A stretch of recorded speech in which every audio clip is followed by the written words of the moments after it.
A aliança com Deus é assim, quando Deus faz aliança, quando Deus faz uma aliança, aquilo não fica restrito a uma pessoa ou a quem fez aquela aliança. Quando Deus faz alguma coisa, quando Deus baixa uma ordem, é como um pai de família. Ele nunca pensa somente no filho. Se ele vai levar um benefício, ele leva aquele benefício para a família inteira, não é mesmo? Não é assim? Então Deus, ele quando vê esse tanto de gente, para ele não é nada, é só uma família. É pouca coisa. Então quando ele abre um portal através de uma aliança, aquilo fica prevalecente para outras pessoas. Você quer ver como é que é, por exemplo? Graziele e Maurício, é assim. Quem pecou foi Adão, mas nós recebemos a consequência. Quantos mil anos depois nós estamos falando do pecado de Adão e dizendo que Jesus, ele desfez a obra do diabo e ele é o prometido no Éden, porque a maldição de Deus, ela teve validade para toda a raça humana. Agora, em Cristo, na aliança de Deus com Cristo, aquele que crê em Cristo é beneficiado por ela. Não é só para meia dúzia de pessoas ou para as pessoas que acompanharam Jesus ali durante o seu ministério. Não, nós aqui que não temos nada a ver com isso, que moramos com relação àquele lugar da origem de Cristo. Isso aqui é o confim do mundo, né? Um lugar distante daquele ocorrido, de onde ocorreu o fato. Entretanto, aquele portal que Deus abriu, aquela porta que Deus abriu ali, por aquela aliança com o sangue de Jesus, ela nos beneficia, né? Então é uma coisa extensiva. Uma aliança, ela não se acaba, ela não é restrita, mas ela abre uma porta, certo? Para quem está dentro daquele propósito da aliança. Porque para existir uma aliança, tem que ter duas partes envolvidas, não é mesmo?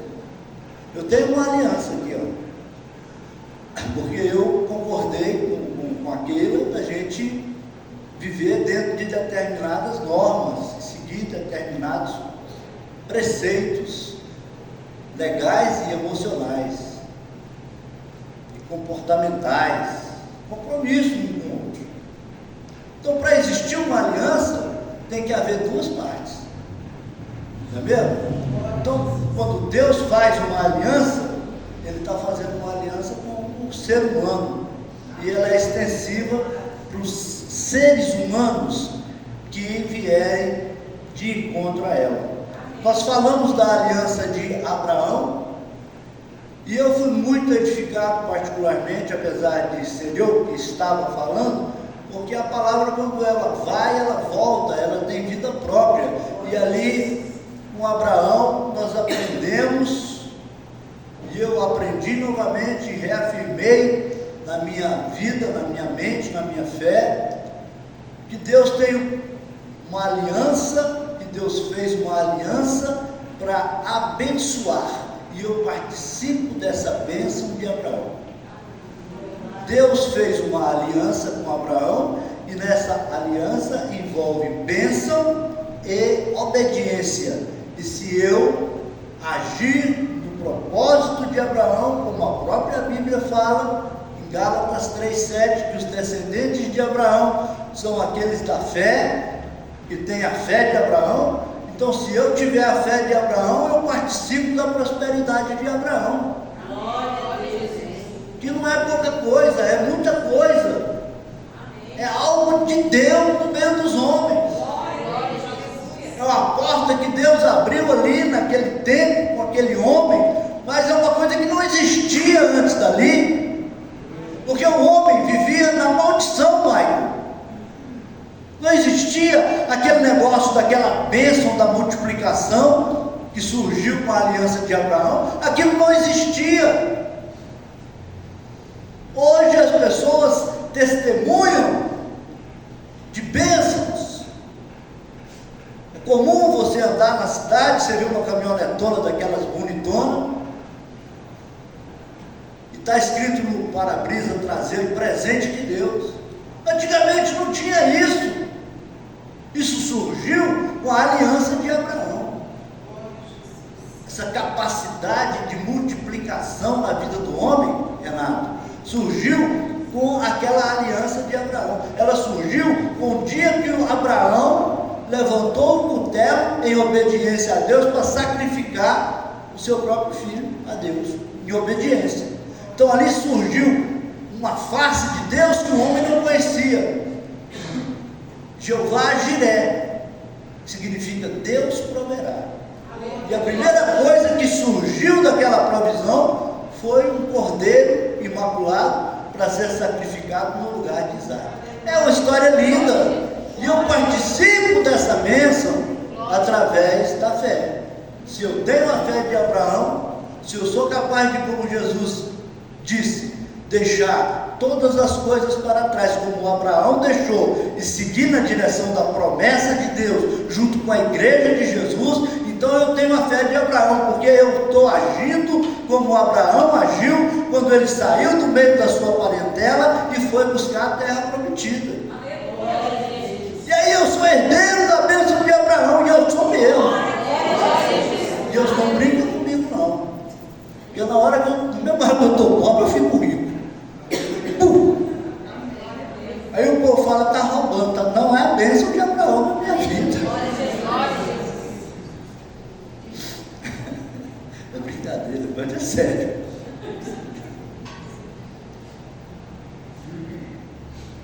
E é desse jeito. Por isso que de vez em quando eu falo, quando a bênção de Deus vem, ela é grande. E ela é grande mesmo. A bênção de Deus é coisa decisiva, definitiva, grande.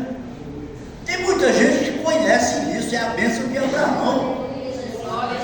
Labão disse para Jacó, toda ovelha malhada que nascesse era sua, só nascia ovelha malhada. Aí ele cansou de ver uma ovelha malhada, e o homem fica rico às custas das ovelhas malhadas, e falou, agora é as pretas. Parou de nascer ovelha malhada, começou a nascer só ovelha preta. É assim. Ló separou de Abraão, quebrou, faliu, acabou com tudo. Abraão foi para uma pastagem ruim, para um lugar de pastagens ruins, e ficou mais rico ainda, porque não é o talento da pessoa, é a bênção de Abraão que acompanha a pessoa. Quem tem essa bênção, quem vive essa realidade, sabe do que é que eu estou falando. Vavá, quando chegou aqui, andava num carro que não tinha radiador. Vocês já ouviram falar carro sem radiador? Eu vi com meus próprios olhos. A gente, quando ele falava, Vavá está chegando, ia todo mundo dar uma perto da polícia rodoviária na base aérea, porque se desse problema, a gente trazia. Não tinha documento.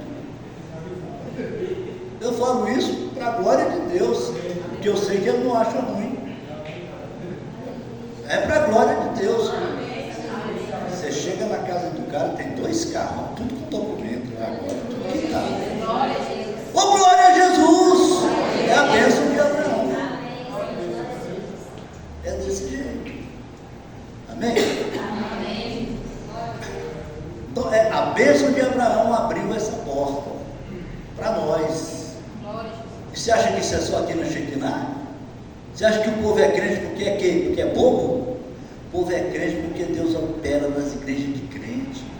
O povo é crente porque está cansado de milagre, de ver milagre. Tem milagre pipocando em tudo que é lugar. Você vai na África, tem aquele tanto de crente lá, de cima de monte, sabe por quê? Porque sabe que Deus opera, sabe que Deus responde. É a bênção de Abraão operando no meio dos crentes. Mas eu não estou aqui para falar de bênção de Abraão, estou aqui para falar de bênção de Moisés. É o mesmo. A bênção de Moisés, aliança com Deus através de Moisés. Mas eu precisava de ilustrar do que se trata esse negócio de aliança. Então eu quero que você coloque para mim, Lucas Miguel, por gentileza, em Êxodo capítulo 19, versículos, eu vou ler a partir do 4. Êxodo 19, 4, diz assim, a minha Bíblia é a Bíblia NHLTV, não tem esse, é NTALH. Novo Testamento, na linguagem de hoje. Ela diz assim: vocês viram com seus próprios olhos o que eu, o Senhor, fiz com os egípcios, e como trouxe vocês para perto de mim, como se fossem sob asas de uma águia. Deus diz: você viu o que eu fiz, você viu o que eu sou capaz de fazer. E eu pego um gancho nessa afirmação de Deus e estou dizendo para você: vocês já viram o que Deus faz? Vocês estão vendo o que Ele é capaz de fazer na vida de vocês? Sim ou não? É a mesma coisa, certo? Aí o versículo 5: agora, presta atenção, porque eu amo vocês e eu sou um Deus de amor. Ninguém vai se perder. Eu conheço a fraqueza de vocês e eu sei que vocês não conseguem me obedecer, mas o meu amor é tão grande que vai levar vocês para a bênção, para o milagre, para a salvação. É assim que está escrito aí? Não, não é. É assim que a gente ouve por aí, mas não é assim que está escrito na Bíblia. É assim que os coaches andam dizendo, é assim que a autoajuda, esses anunciadores de técnicas de neurolinguística e autoajuda no mundo virtual, da internet, está enchendo a cabeça das pessoas com isso. É isso que essas igrejas modernas, liberais, estão dizendo por aí. Mas não é o que a Bíblia diz. A Bíblia diz assim, ó: agora, se me obedecerem e cumprirem a minha aliança, vocês serão meu povo. Amém. Glória a Deus. E aí às vezes tem aquele pessoal que sai dessas igrejas modernas e fala: mas isso aí ele falou no Velho Testamento, agora nós estamos no Novo Testamento. Você não sabe de nada, pregador. Eu sei. E eu vou mostrar para você que eu sei. Tenha só um pouquinho de paciência. O mundo inteiro é meu, mas vocês serão meu povo, escolhido por mim. Essa palavra serve para você. Essa palavra serve para mim. Ela completa, porque as pessoas, nós, né, gostamos de ouvir dizer: eu sou povo de Deus. Deus me carrega nas asas como águia. Deus me ama. Essa parte é boa, né? Mas aquela primeira lá, agora, se me obedecer, é o mesmo texto, é o mesmo parágrafo, mas as pessoas gostam dessa aqui e não gostam daquela ali. Essa aqui está valendo, a outra não está. Um evangelho de meias verdades, num tempo de evangelho de meias verdades.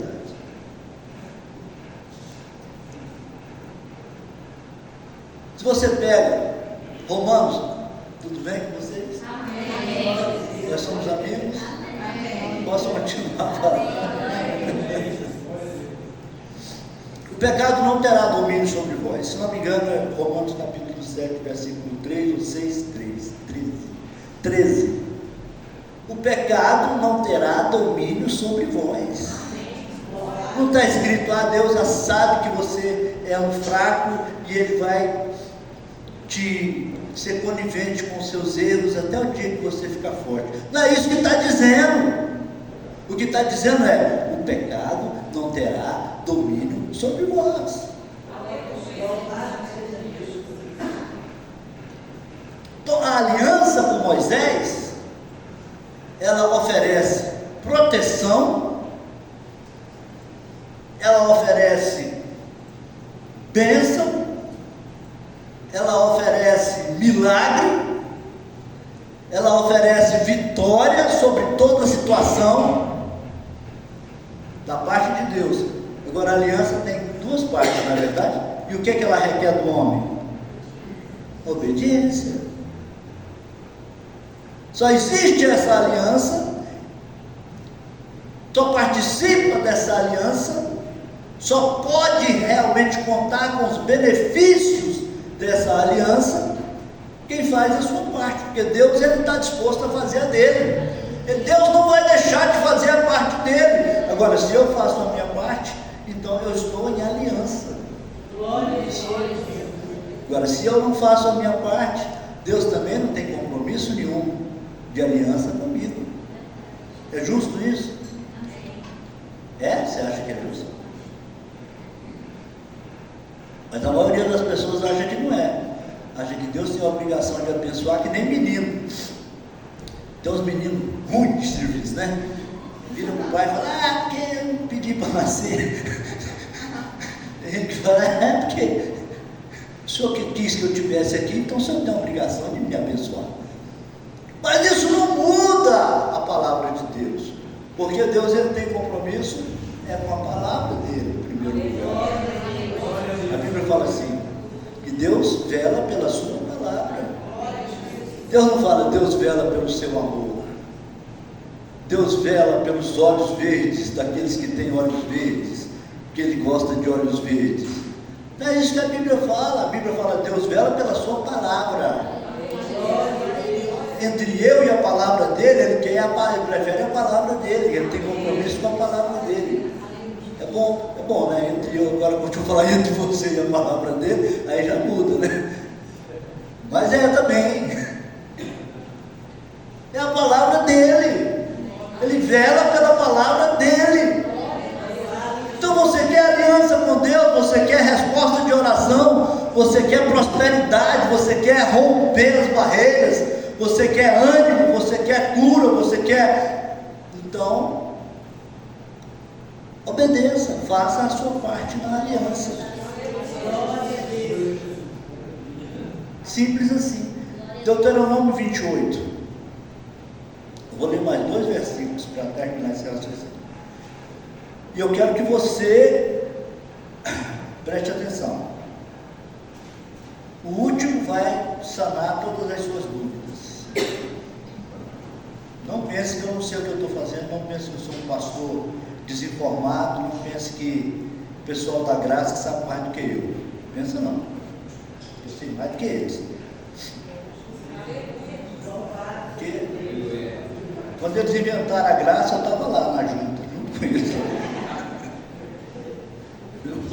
Quando eu vi que não rendia muita coisa, eu falei, estou fora.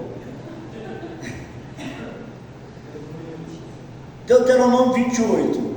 Moisés disse ao povo: se vocês derem atenção a tudo que o Senhor vosso Deus está dizendo a vocês, e se obedecerem fielmente a todos os seus mandamentos, que eu lhes estou dando hoje, Deus fará com que sejam mais poderosos do que qualquer outra nação do mundo. Obedeçam ao Senhor Deus e Ele lhes dará todas essas bênçãos. Eu não vou ler todas. Deus os abençoará nas cidades e nos campos. Deus os abençoará dando-lhes muitos filhos, boas colheitas e muitas crias de gado e de ovelhas. Deus os abençoará com boas colheitas de trigo e de cevada. Deus os abençoará em tudo o que fizerem. Bom, né? Vocês conhecem alguém assim? Que ele chega, dá certo. Ele sai, dá certo. Ele chega, todo mundo gosta. Ele sai, todo mundo reclama. Vocês conhecem esse tipo de coisa? É aqui, ó. Gente que tem essa bênção, essa unção, esse aceite de Deus. É desse jeito. Tem gente que fala, porque eu não estou me sentindo muito bem-vindo, as pessoas parecem que não gostam quando eu chego, parece que acham bom quando eu saio, é porque está do outro lado desse negócio aqui que eu vou ler agora mesmo. Não pensa que é o diabo, não. Quando os inimigos atacarem, o Senhor Deus os destruirá. Gente, eu vivo com a pastora Keila tem 15 anos, mais ou menos. O Rodriguinho vive já tem uns 30, 40. E o Mateuzinho já tem um bocado de tempo. Deus me livre. Não vira inimigo daquela mulher, não. É besteira. É uma bobagem tão grande. Gente do céu. Quando ela fala Sérgio, eu falo, sim senhora. Está brincando comigo, meu irmão?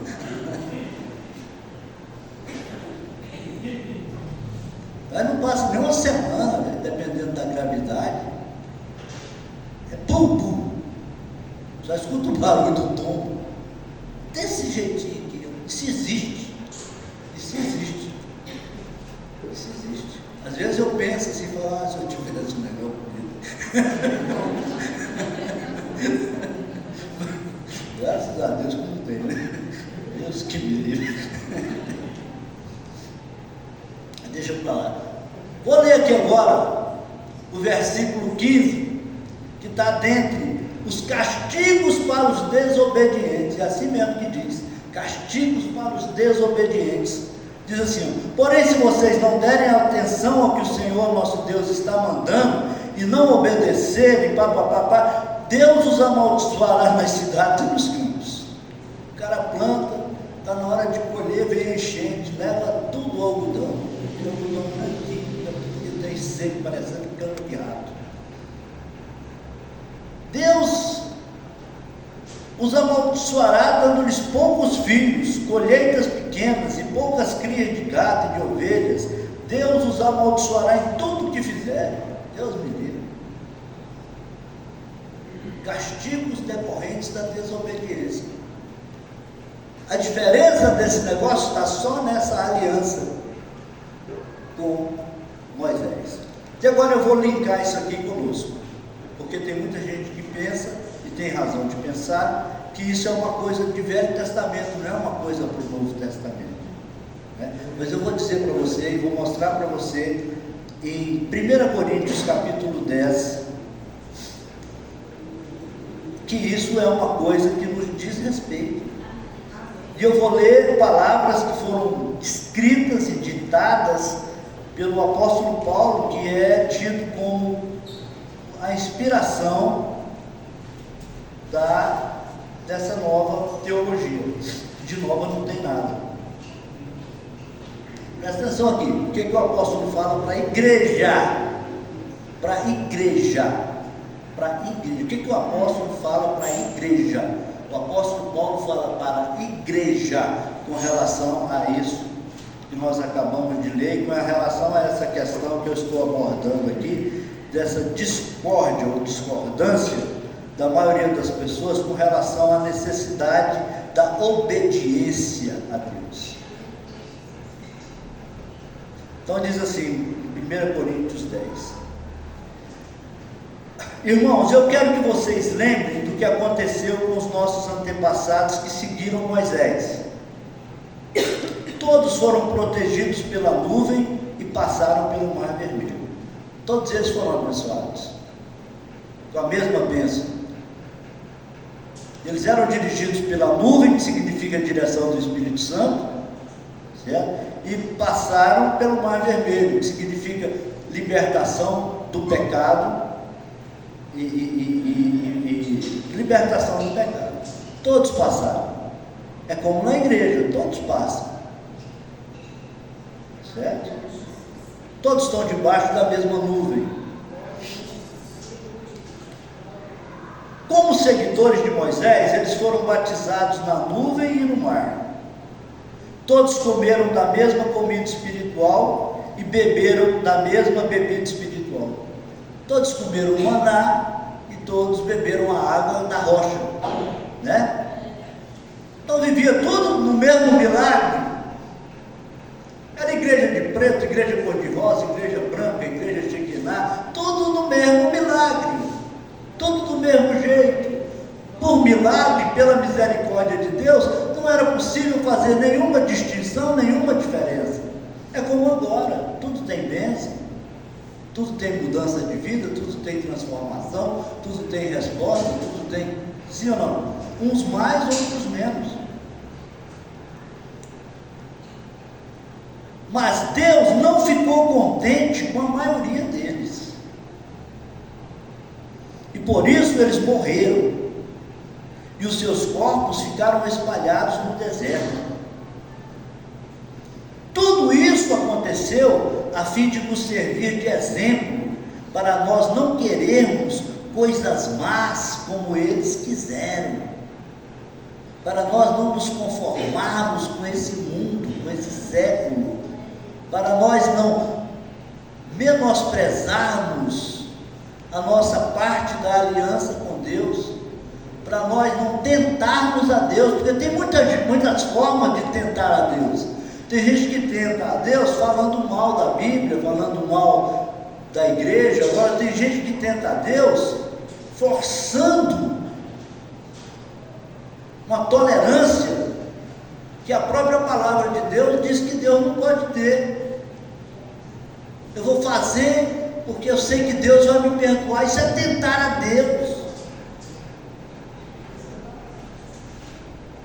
Eu vou fazer porque eu sei que a palavra está dizendo que Deus é amor. Então se Ele der amor, Ele tem que me amar. E se Ele tem que me amar, Ele tem que me aceitar como eu sou. Isso é tentar a Deus,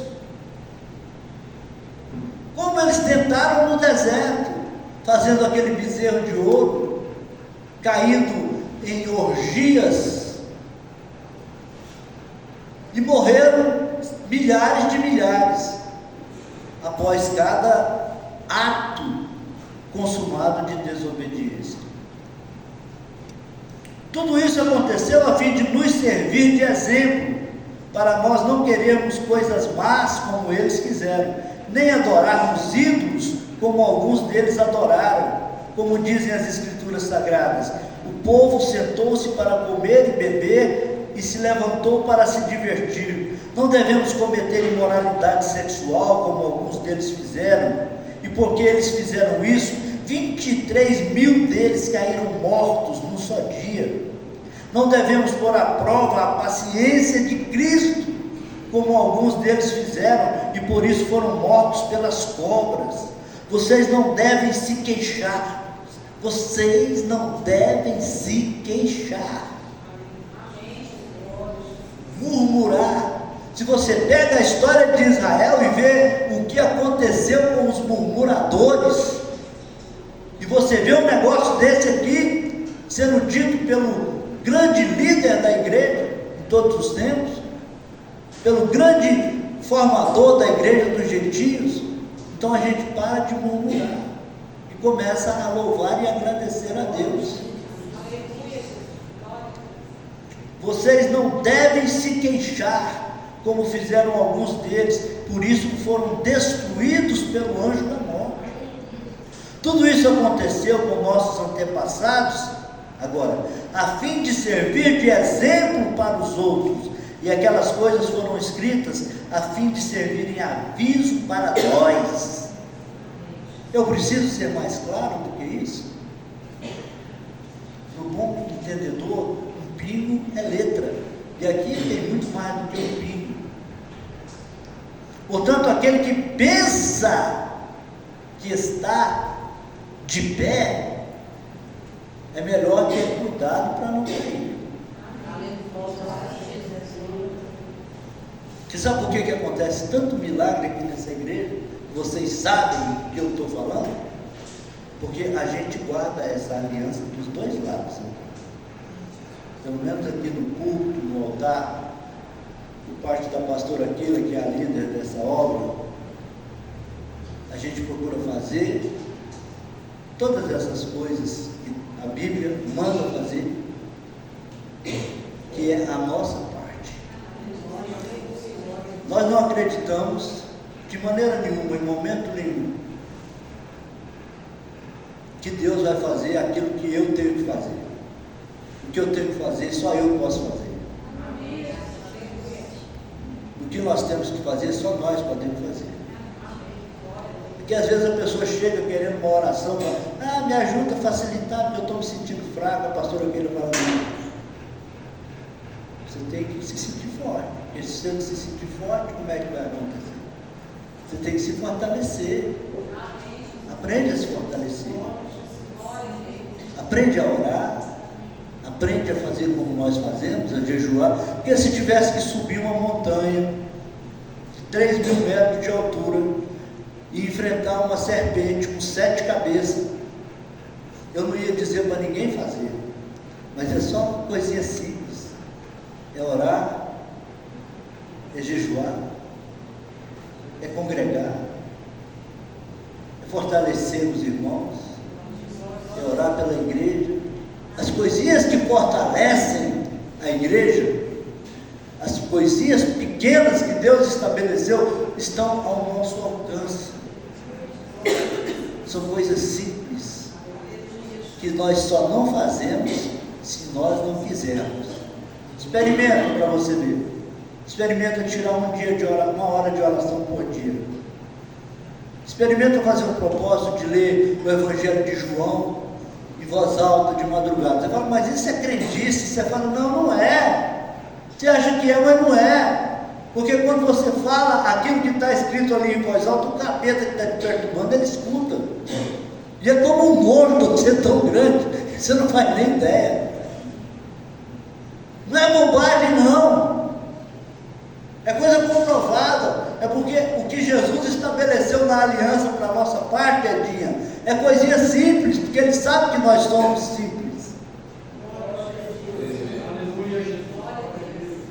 Não adianta você falar, meu Deus, porque eu tenho a minha fraqueza, o Senhor sabe que eu não consigo. Ele já sabe isso desde o início, por isso Ele deu tarefas simples para você, para que você consiga fazer. Agora é Ele que avalia. É Ele que avalia. E se Ele achar que você está fazendo a coisa do jeito dele, Ele te dá nota 10. E Ele te aprova. E se Ele te aprovar, Ele responde suas orações. E se Ele te aprovar, como diz a minha amiga Lohane, quem te viu de bicicleta vai te ver voar.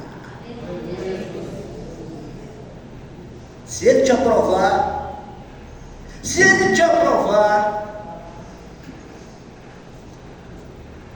vai dar tudo certo.